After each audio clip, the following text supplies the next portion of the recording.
Mike, Penn State beats an LSU team in a bowl game. Joe Paterno, 24th new record, 24th bowl win. Very impressive. What's impressive to me was beating an LSU, which is a good team. It's the first good team they've really beaten this year. SEC is where LSU plays in. That's the best conference around, everybody says. 2 of LSU's 3 losses were to quality opponents in Alabama and Florida.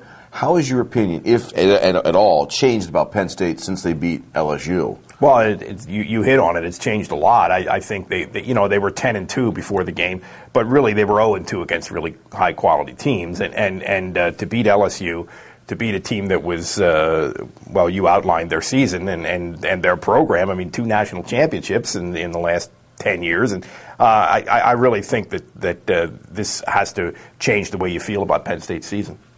I look at the athletes, and you and I talked about this once before. A lot of times in the SEC, they put their best athletes on the defensive side. I think they do, yeah. I look at what Penn State did. Now, you were at the game. You are a beat writer for Sunday News. Give me your take. I was watching just in high def.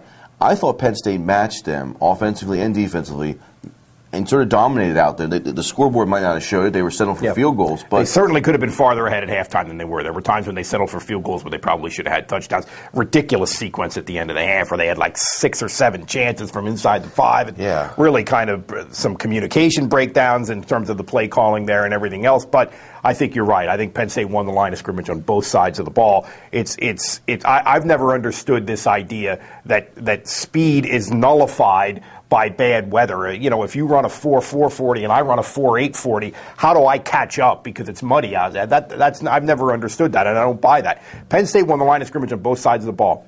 0 turnovers, 2 penalties for 10 yards. That's a winning formula. That's Joe Paterno football right there. There you go. We talk about the speed and the athletes. I think Penn State, 6 years ago, they got criticized for some of the guys they had. I think, is this showing up in their recruiting now that they've got better athletes out there that are matching an LSU or an SEC team now? I don't think there's any question about it. They've managed to get more athletic and get more team speed without really compromising too much some of the things that Joe likes to have in terms of academics and character and all that kind of stuff, or at least the perception thereof. You know, that's always a little bit of a perception versus reality thing.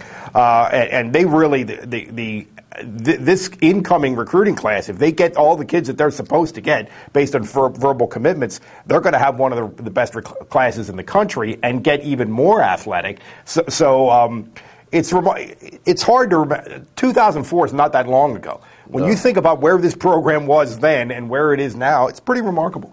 It is. There's a top 5 recruiting class of everybody that's verbalized actually signs the dotted line. One of the guys that's a heck of an athlete, maybe leaving, is Bowman, a linebacker. What is your take with him leaving? Is this a done deal? And there's some interesting quotes, too, from this guy. It makes you think maybe a little bit more he's going. Every time we ask him about this, he always starts off saying, well, I'm going to sit down with my family. I'm going to sit down with Joe, which is what they always say. But then he'll say something like, well, I ain't never been rich before. And, after I declare, well, I'll tell you something. You know, there's lots of little – I think he's gone. I think he's going to be a first-round pick. He's a terrific athlete. He's going to make an excellent outside linebacker in the NFL. He has his degree from Penn State. Okay. He has a son. So those are two mitigating factors. Which, I mean, if I was Navarro Bowman, I'd be that would show make me the money. That would make me lean me pretty strongly toward the NFL. I think he's gone.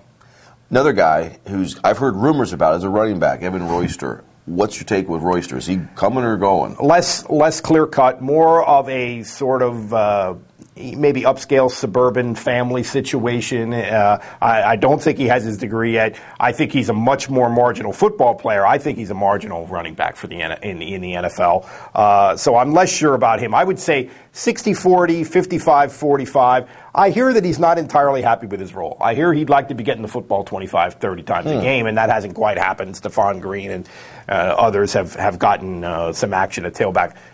I think he's probably going to go. If I had to bet one way or the other, I would say yes, but it's much less sure than Bowman.